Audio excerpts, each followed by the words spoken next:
He was never the one people noticed first. In a crowded hallway or a busy classroom, he seemed to blend into the background like a shadow. When teachers asked questions, he hesitated to raise his hand, not because he didn't know the answers, but because he was afraid of what would follow. The chuckles, the whispers, the comments under someone's breath that cut deeper than anyone realized. At home, things weren't much better. His parents worked long hours, too tired to notice that their son was quietly falling apart inside. Dinner was quiet. The television filled the silence more than conversation did. He learned to keep things to himself. If he ever tried to talk about school, someone would say, "Just ignore them," or "You're too sensitive." So he stopped talking. He stopped trying, but silence has a way of growing heavy. Each day added a little more weight. He would walk into school with his head down, hoping no one would see him. But somehow the ones who wanted to make fun of someone always found him. They picked on his old shoes, his messy hair, the way he spoke when he got nervous. Nothing seemed right to them. To them, he was just an easy target. Sometimes he wondered what it would feel like to be on the other side of things, to be liked, to have people laugh with him instead of at him. But then he would look in the mirror and tell himself not to dream too big. Life had already taught him that being unnoticed was safer than standing out. There was one place where he found a bit of peace, a small park near his home. It wasn't fancy, but it was quiet.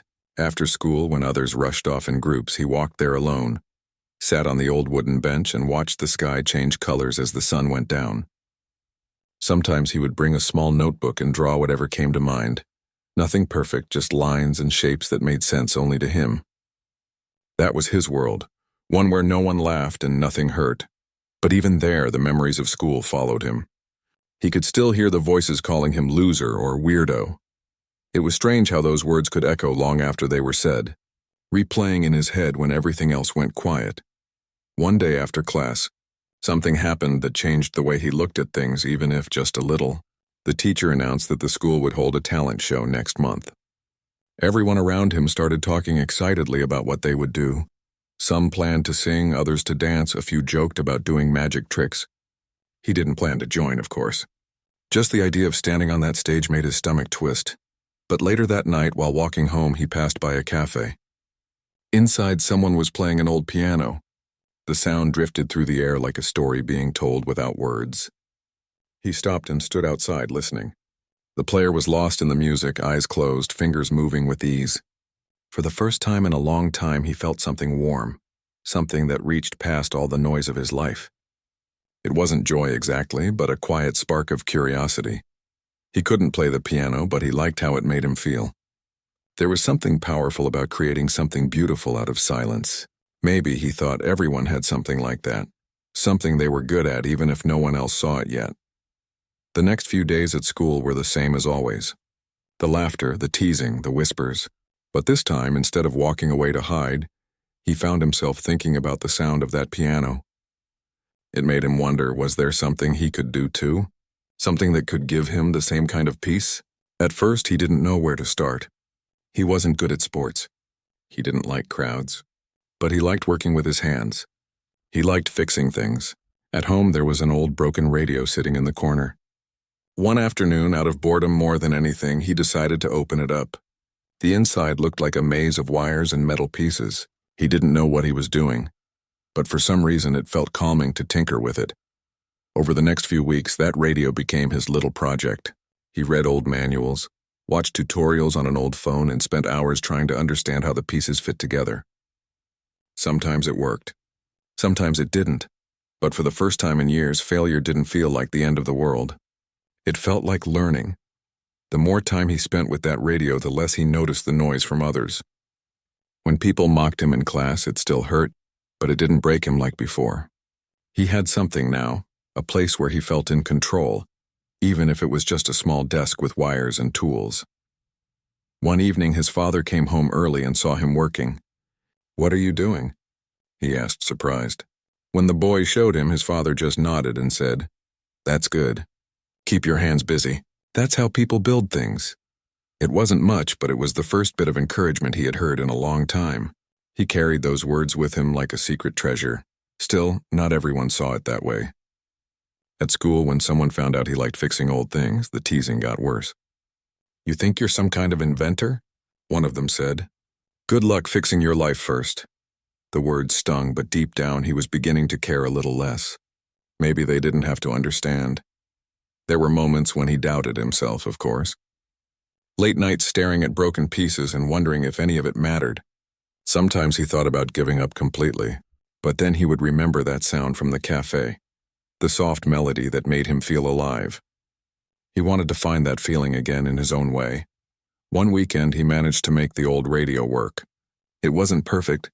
The sound was scratchy and some channels didn't come through, but when the music finally played even faintly, it felt like magic. He sat there for a long time listening. The noise of the world faded, and for the first time, he smiled without forcing it. He realized something that night. People could take away your confidence, your joy, your peace, but they couldn't take away your effort. They couldn't stop you from trying. The next Monday, when he walked into school, things hadn't changed much. The same faces, the same laughter, the same comments, but inside he felt a tiny shift. They could still laugh all they wanted, but he knew something they didn't. He was building something real. After class, when one of the students threw a crumpled piece of paper at him, he didn't react. He picked it up, threw it in the trash, and kept walking. That small act felt like victory, because for the first time their words didn't define him. At home, he started fixing more things. Old fans, clocks, anything people didn't want. It became a quiet passion. He began to see how patience could turn broken things into something useful again, and in a way, he felt like he was fixing himself too. He still went to the park sometimes, but now, instead of sitting alone with his thoughts, he brought small parts with him to work on. People passing by didn't notice, but that didn't matter. What mattered was that he was no longer completely lost in the noise of his pain. Sometimes he imagined showing his classmates what he could do. Not to impress them, but to prove to himself that he was more than what they saw. He didn't know how or when, but deep inside he felt that someday the world would see him differently. Life didn't suddenly become easy. There were still bad days, days when he felt like disappearing again. But every time that thought came, he remembered that broken radio. If something so useless could make music again, maybe he could too. And so he kept going, quietly, patiently. Without realizing it, he was growing stronger, little by little. The boy who once hid from the world was learning how to build one of his own. It wasn't loud or dramatic. It was slow, steady, and real, the kind of change that happens when no one's watching. He didn't know it yet, but that small spark of curiosity, the one that started with the sound of a piano and a broken radio, was about to become the beginning of something far greater. The world still saw him as an underdog, but inside something was changing. He was learning that sometimes being underestimated was a gift. Because when no one expects anything from you, you have nothing to lose and everything to prove. The days started to pass a little differently after that. He still went to school every morning, sat at the same desk and heard the same voices around him, but something inside him had changed. It wasn't something anyone could see, but it was there, a small, steady flame that wouldn't go out no matter how hard the world tried to blow it away. Each evening, when he came home, he didn't scroll through his phone or watch meaningless shows like everyone else. Instead, he pulled out the small tools he'd gathered over time and went to work. Old radios, clocks, and fans became his teachers. He learned by breaking things apart and putting them back together. Sometimes he failed completely, but even then he didn't feel useless anymore. Every failure showed him something new. There was something peaceful about the quiet hum of wires and the smell of metal and dust. It gave him a strange kind of comfort.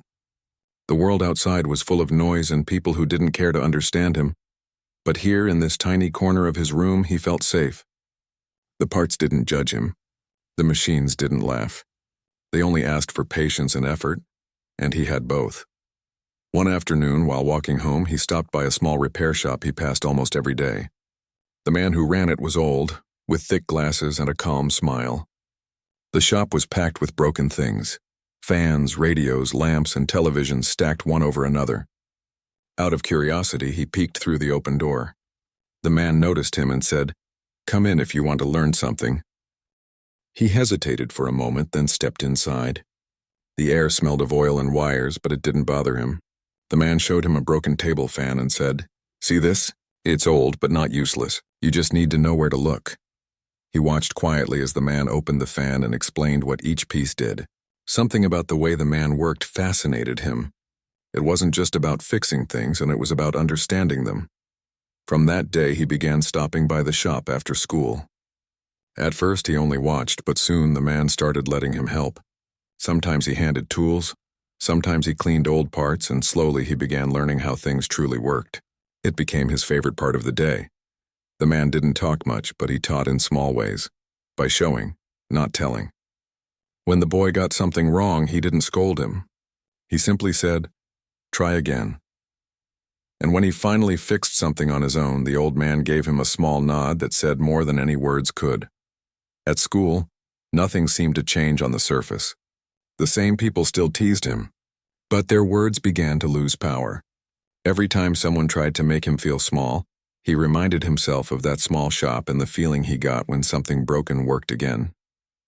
He started realizing that maybe people were like that too. Some were just broken in ways you couldn't see.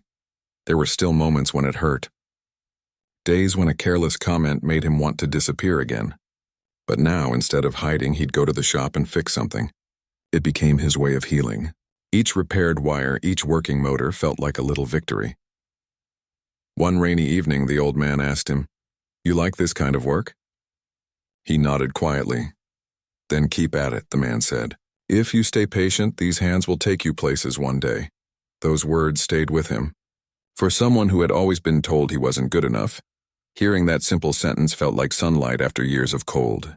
He didn't know where places meant, but for the first time he wanted to find out. At school, the talent show everyone had been talking about finally came around.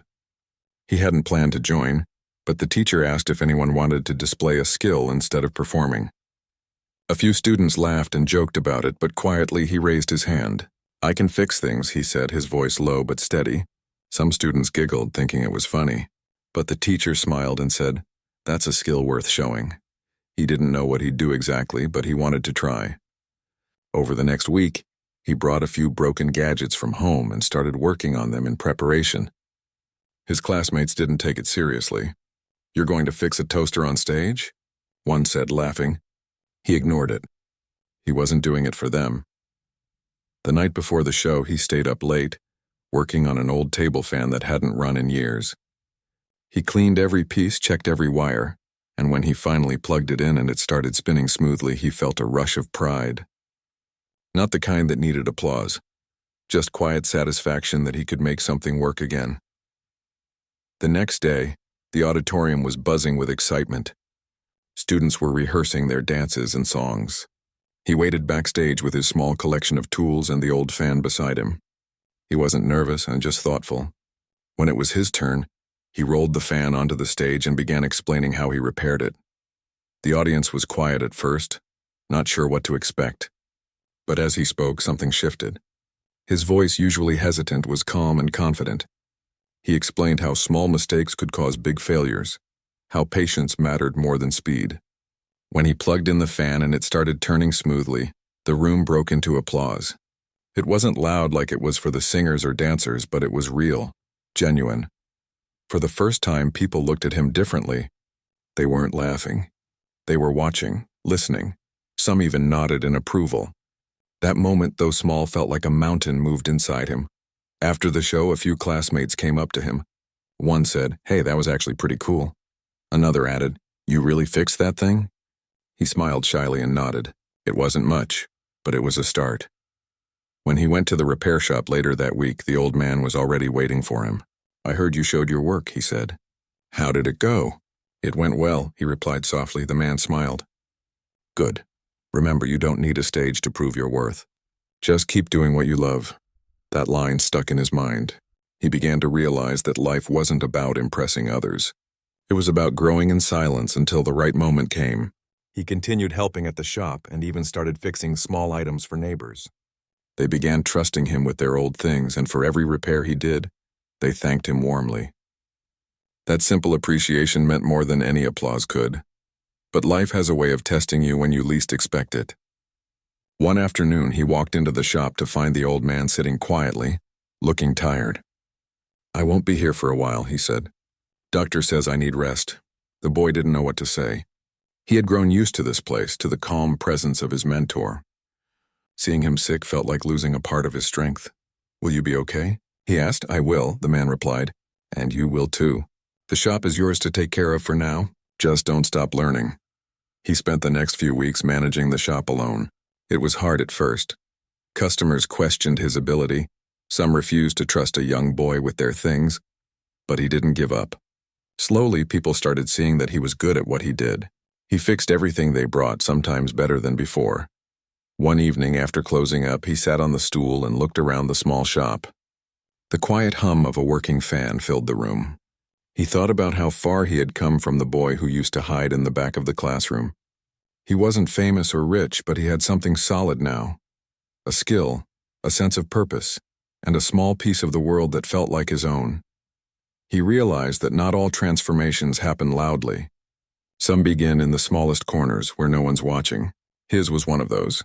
He still faced teasing at school sometimes, but now he didn't even notice it much. When people laughed, he just smiled and thought to himself, "If only you knew how strong I've become." That small spark of curiosity that once started with a broken radio had now turned into a steady fire. A fire that gave him hope, patience, and quiet strength. He didn't know where life would take him next, but he knew one thing for sure. He would never let the world make him feel small again. He was still the underdog. Yes, but now he was an underdog who was learning how to rise. The weeks passed quietly, and the little shop became his second home. The old man was still recovering, so he ran things alone most of the time. Every morning before school, he opened the shutters, cleaned the counter, and checked the shelves. It gave him a strange sense of pride, like he was doing something that mattered. The small shop wasn't fancy, but to him, it was a place full of meaning. Some days were good, with people coming in to fix their radios, irons, and small machines. Other days were slow, and he would sit by the counter, lost in thought, working on something just to keep his hands busy. He didn't make much money, but it wasn't about that. Each repair taught him something new, something that made him feel capable. At school, things slowly began to shift. People no longer saw him as the quiet boy who got picked on. The talent show had changed a few opinions. Some classmates who never talked to him before started asking for help with small things, like fixing a calculator or repairing a broken headset. At first, he didn't know how to react. Part of him still expected mockery, but when they thanked him sincerely, he realized things might actually be changing. Still, not everyone was kind. There were always a few who couldn't stand to see someone they once laughed at doing well. One day, during lunch, he overheard two boys whispering, "He thinks he's special now just because he fixed a fan." He didn't say anything, but the words stayed with him longer than they should have. No matter how far he came, some part of him still carried the fear of being small again. That night, as he walked home under the streetlights, he thought about everything, and the laughter, the silence, the small wins. He realized that even though life was getting better, it still wasn't easy. Growth wasn't a straight line. It came with ups and downs. But he wasn't the same boy anymore. The one who used to hide now walked with his head a little higher, his steps a little steadier. One weekend, the old man returned to the shop. He looked thinner but happier. "You've done well," he said, smiling. "I heard from the customers. They say you're better at this than I ever was." He shook his head quickly. "No, I still have a lot to learn." The old man chuckled. "That's how you know you're learning." They began working side by side again, and things felt normal. But one afternoon, the old man called him over. "There's a small exhibition in the city next month," he said. "It's for young inventors and repairers. You should go." "Me?" he asked, surprised. "I don't belong in something like that." "Why not?" The man said. "You have skill. You have patience. That's more than most people have. Show them what you can do." The thought scared him. The idea of going to a big city event, surrounded by strangers who were probably much more talented, felt overwhelming. But the old man's words stayed with him. Maybe this was the next step. Maybe it was time to see what else the world had to offer. He spent the next few weeks preparing.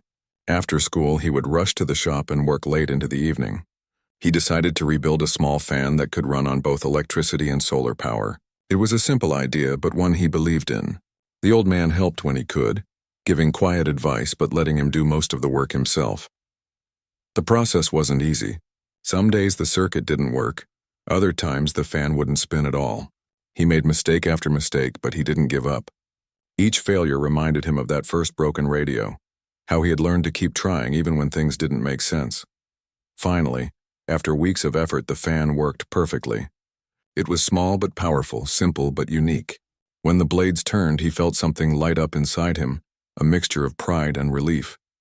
The day of the exhibition arrived sooner than he expected. The old man couldn't come, but he encouraged him with a firm pat on the shoulder. "Go make us proud," he said. The event hall was huge and bright, filled with students and young inventors from different schools. Their tables were covered with gadgets, models, and inventions that looked far more advanced than his. For a moment he felt small again, like that quiet boy in the corner of the classroom. But he reminded himself why he was there, not to compete but to share what he loved. He set up his table, placed the small solar-powered fan on display, and waited. People passed by, curious. Some stopped to ask questions. He explained how he built it using old materials, how it worked with both solar and electric power. Most people listened with interest, impressed by how simple yet practical it was. As the day went on, he began to feel more comfortable. He even started enjoying the conversations, realizing that people respected his work. Toward the end of the event, a man in a formal suit approached his table. He introduced himself as a member of a technical training institute. "Did you make this yourself?" the man asked. "Yes," he replied nervously. The man smiled. "You've done good work. Would you be interested in joining our youth training program?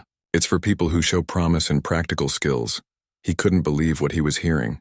He had come here expecting nothing, and now someone was offering him an opportunity to learn more, to grow beyond the small shop. He took the card the man handed him and thanked him quietly.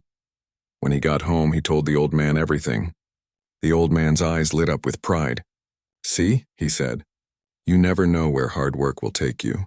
You started by fixing one broken thing, and now the world is noticing." That night he lay awake for a long time, staring at the ceiling. The idea of joining the program excited and scared him. It meant leaving his comfort zone, stepping into a world much bigger than the one he knew. But deep down, he knew this was the chance he had been waiting for, the next step in his transformation. The following week, he applied for the program and was accepted. It felt unreal. He thanked the old man for everything, promising to visit often. The man smiled and said, "Go and learn all you can, but never forget where you started."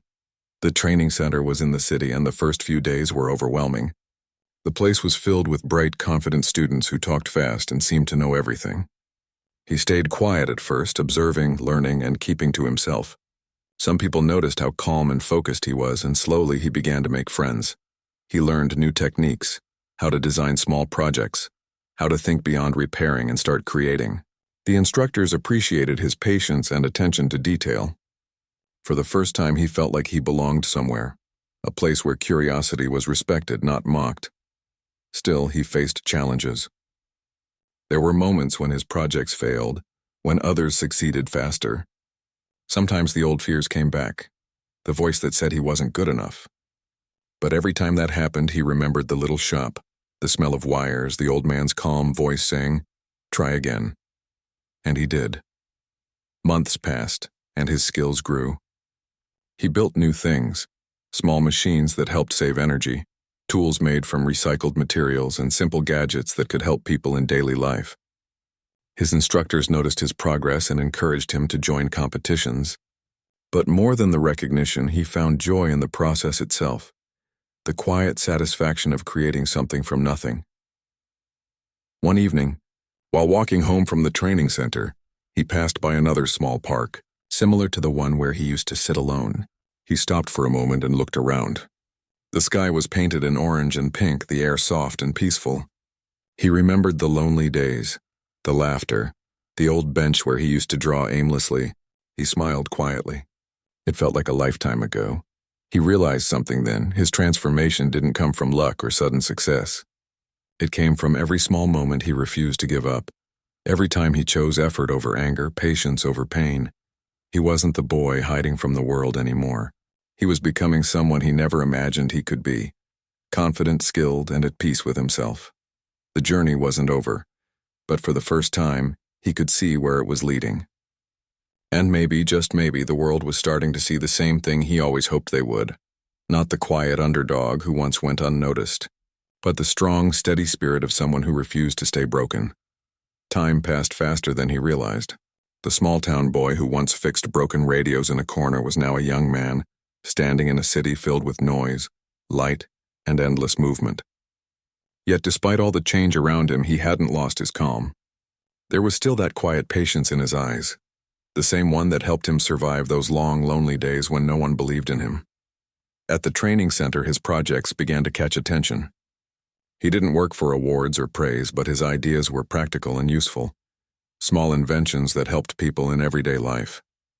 One of his designs, a low-cost emergency light made from recycled materials, was selected for a national exhibition.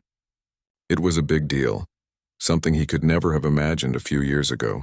When he got the news, he didn't shout or celebrate wildly. He just sat quietly for a while, smiling to himself, remembering the boy he used to be, the one who was mocked for being different. Somewhere deep down, that boy was still there, watching proudly as his dream began to take shape. He called the old man from the shop to share the news. The voice on the other end sounded proud but emotional. "I told you," the old man said softly. "Patience always pays off. You're doing what you were meant to do." Those words felt heavier than any medal or trophy. He spent the next few weeks working harder than ever, making sure everything was perfect for the exhibition. The light wasn't just a project for him. It was a symbol, proof that something good could grow out of years of pain, doubt, and effort. The exhibition day arrived, and the hall was filled with inventors, teachers, and people from industries. Each stall displayed bright, modern ideas. But his stall was simple. He stood there in his plain shirt, a quiet smile on his face, showing people how his invention worked. The light glowed softly, steady and bright, not flashy but dependable, much like the person who built it. Visitors stopped by and listened as he explained the idea behind it. They liked that it could be made cheaply and used in villages or homes during power cuts. He didn't use complicated words. He just spoke from the heart. And somehow, that honesty made people listen longer. By the end of the event, his project had drawn more attention than he expected. A small group of reporters even asked to interview him. One of them asked, "How did you come up with this idea?" He paused for a moment and said, "I used to fix broken things because I believed everything deserves a second chance, even people. This light is just my way of showing that something simple can still make a difference." That one line was printed in a local newspaper the next day. It wasn't a big headline, but it reached his hometown. People who once ignored him now read about him. Even his old school teacher mentioned it in class, saying, "You see, sometimes the quiet ones are the ones who shine the brightest later." He didn't think much of the attention. Fame wasn't what he wanted. What mattered was that his work was helping people. He started getting calls from small organizations asking if he could make more of those lights. With the help of his instructors, he began creating them in batches, selling them at low cost to areas that needed them. It wasn't just a project anymore. It was a mission. Back home, his parents were finally beginning to understand what he had been doing all these years. His father, who once stayed silent at dinner, now asked questions about his projects. His mother often told neighbors how proud she was of her son. The house felt warmer now, not because anything fancy had changed, but because something unspoken had healed. Despite all this, he never stopped visiting the old repair shop whenever he could. It still smelled like oil and wires, and the old man still sat behind the counter, working slowly but with steady hands. "You've gone far," the old man would say each time.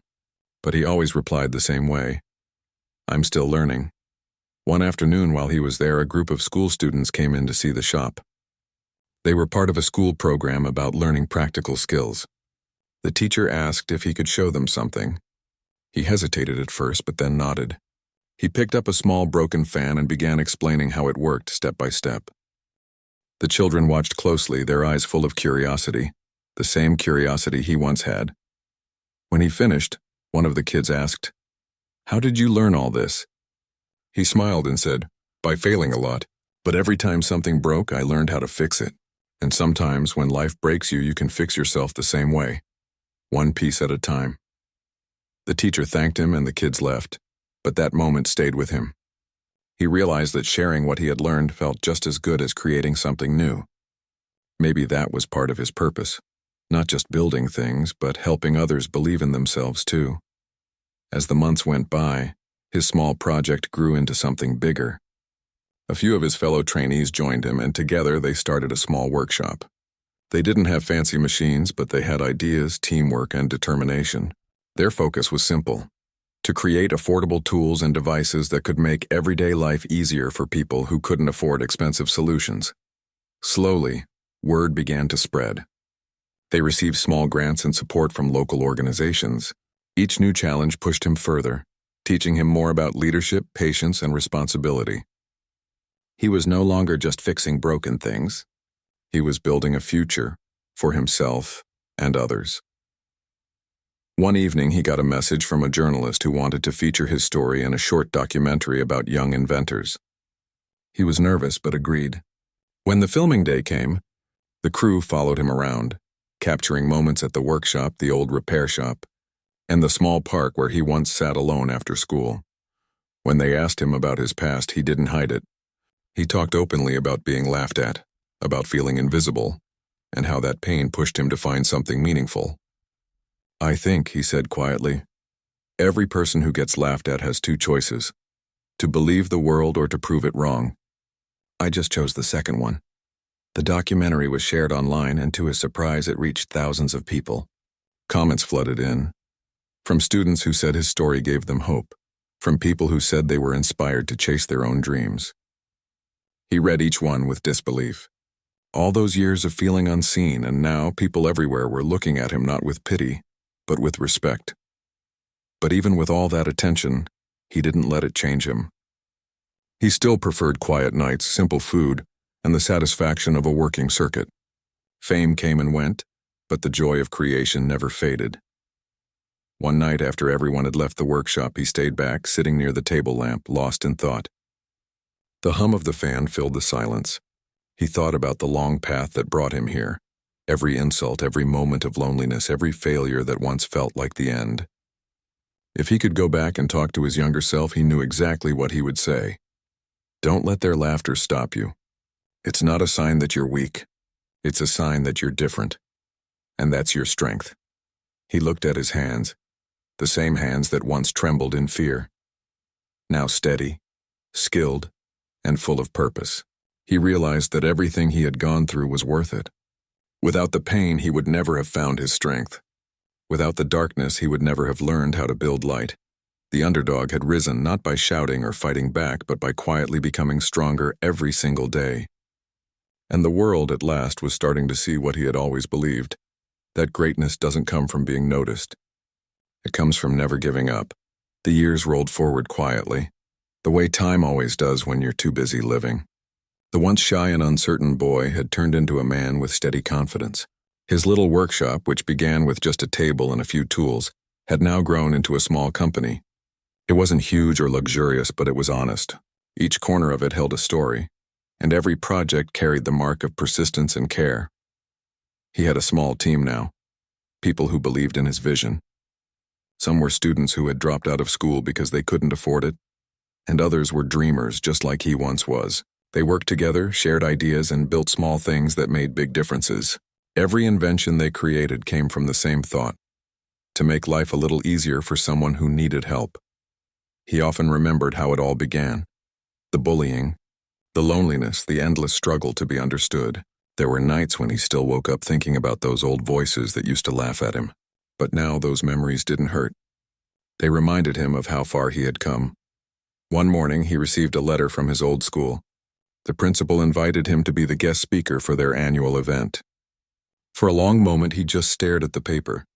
The same school that once made him feel unwanted was now asking him to stand on their stage.